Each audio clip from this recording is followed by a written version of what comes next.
सब खैरियत तो आफियत से होंगे। और आज की क्लास में हम पढ़ने जा रहे हैं डिस्ट्रक्टर्स। लास्ट क्लास में हमने पढ़ा था कंस्ट्रक्टर क्या होते हैं। कंस्ट्रक्टर होते हैं हमारे पास स्पेशलाइज्ड फंक्शंस, ठीक है, जो सेम नेम एज क्लास होते हैं। जब ऑब्जेक्ट क्रिएट होता है ऑटोमेटिकली कॉल होते हैं, जिनकी कोई रिटर्न टाइप नहीं होती, ठीक है। जब भी कोई ऑब्जेक्ट बनता है, देखें कंस्ट्रक्टर कब कॉल होते हैं, जब कोई ऑब्जेक्ट बनता है। जब भी कोई ऑब्जेक्ट बनता है तो मेमोरी के अंदर वो कोई ना कोई जगह लेता है, कोई ना कोई वो स्पेस लेता है, जिसकी वजह से मेमोरी क्या है हमारी ओवरलोड हो जाती है। अब हमने क्या करना है, उस मेमोरी को भी मेंटेन रखना है, फजूल में लीकेज नहीं करना, गार्बेज वैल्यूज नहीं बनने देनी, जिसके लिए हम कंसेप्ट यूज करते हैं डिस्ट्रक्टर का, ठीक है। डिस्ट्रक्टर हमारे पास, डिस्ट्रक्टर भी स्पेशलाइज्ड फंक्शन होते हैं हमारे पास, जो कि ऑटोमेटिकली रन हो जाते हैं जब भी कोई ऑब्जेक्ट डिस्ट्रॉय होता है। Automatically runs when any object destroyed, ठीक है। कंस्ट्रक्टर कब बनता है, जब कोई ऑब्जेक्ट क्रिएट होता है। डिस्ट्रक्टर कब बनता है, जब भी कोई ऑब्जेक्ट डिस्ट्रॉय होता है। कंस्ट्रक्टर भी ऑटोमेटिकली बनता है, डिस्ट्रक्टर भी ऑटोमेटिकली बनता है। दोनों की कहानी कहाँ घूम रही है, ऑब्जेक्ट की क्रिएशन पर। एक ऑब्जेक्ट के बनने पे आ रहा है, एक ऑब्जेक्ट के तबाह होने पे आ रहा है।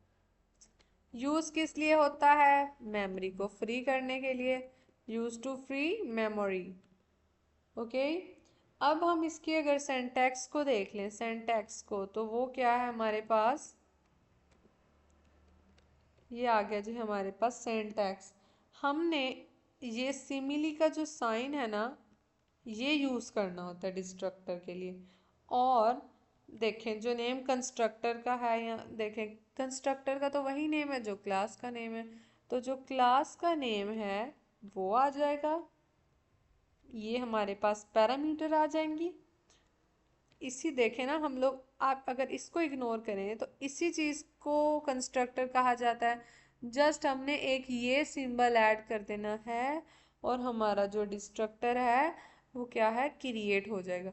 डिस्ट्रक्टर के अंदर हम कोई भी वैल्यू नहीं देते, क्योंकि हमने तो वैसे ही ऑब्जेक्ट को डिस्ट्रॉय करना है ना, तो हम डिस्ट्रक्टर के अंदर कोई भी वैल्यू पास नहीं करते होते हैं, ना इसकी बॉडी के अंदर कुछ जाता है, ठीक है, क्योंकि ऑब्जेक्ट तो डिस्ट्रॉय हो रहा है, डेट्स वाई इसके अंदर कुछ भी नहीं जाएगा।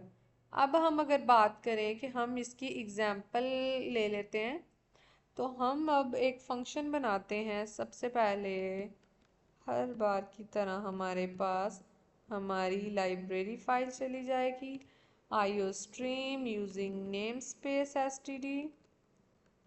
थर्ड वन पे हमारे पास हमारी क्लास क्रिएट होगी, जिसका नेम मैं रख लेती हूँ टेस्ट क्लास। ये उसकी बॉडी, बॉडी के अंदर हम एंटर होंगे।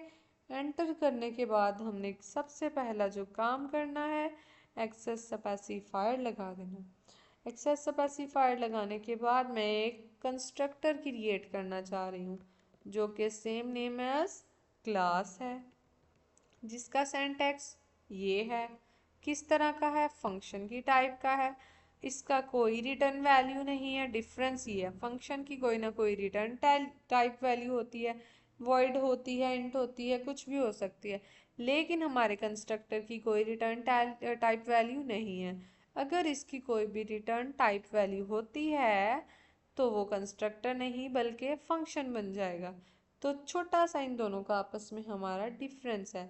अब इस कंस्ट्रक्टर के अंदर हम एक छोटी सी स्टेटमेंट लिख देते हैं, जिसका नेम मैं लिख देती हूँ जी कंस्ट्रक्टर कॉल, कि हमारा जो कंस्ट्रक्टर है वो कॉल हो गया है। स्लैश एन लगाने से क्या होगा कि हमारा ये जो कंसोल है वो नेक्स्ट लाइन में चला जाएगा। आप चाहें तो आप इसको यूं भी लिख सकते हैं और आप स्लैश एन लगाकर नेक्स्ट लाइन में जा सकते हैं। ये हमारा कंस्ट्रक्टर कॉल हुआ। अब हमने डिस्ट्रक्टर बनाना है, तो हम ये सिमिली का साइन लगाएंगे, same as name of class होगा। और इसके बाद sorry same name as class होगा, हमारे पास पैरामीटर्स आ जाएंगी और ये बॉडी आ जाएगी। बॉडी के अंदर हम जस्ट सी स्टेटमेंट ही लिख सकते हैं, ठीक है, क्योंकि हमने ऑब्जेक्ट को डिस्ट्रॉय करना है। तो मैं लिख देती हूँ जी डिस्ट्रक्टर कॉल्ड, कि मेरा जो डिस्ट्रक्टर है वो कॉल्ड हो गया है और हम यहाँ पे क्या करेंगे, एंड लाइन कर देंगे। ऑल राइट, अब हम आते हैं जी अपने मेन फंक्शन के अंदर, इंट मेन,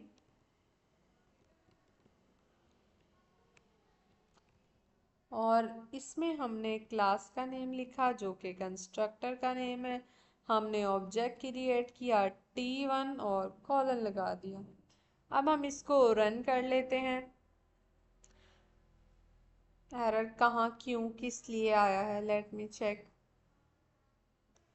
ठीक है, तो स्टूडेंट यहाँ पे क्या है हमारा, सी आउट आ जाएगा, सी आउट। ऑल राइट, अब हम इसको रन करते हैं तो हमारा कंस्ट्रक्टर कॉल हो गया, डिस्ट्रक्टर कॉल हो गया, ऑब्जेक्ट बना, ऑब्जेक्ट बनते साथ ही डिस्ट्रॉय भी हो गया। ठीक है, जो ऑब्जेक्ट का काम था वो उसने कर लिया और डिस्ट्रक्टर ने क्या किया, साथ ही उसका मेमोरी से सफाया कर दिया। तो इस तरह से हमारे पास क्या है, डिस्ट्रक्टर वर्क करता है।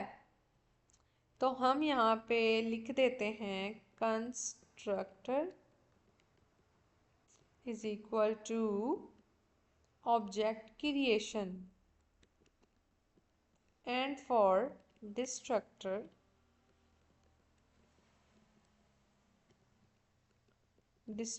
is equal to object distortion, या फिर ऑब्जेक्ट एंड, प्रोग्राम एंड हो जाएगा यानी कि उसका स्कोप खत्म हो जाएगा, प्रोग्राम एंड या फिर स्कोप एंड।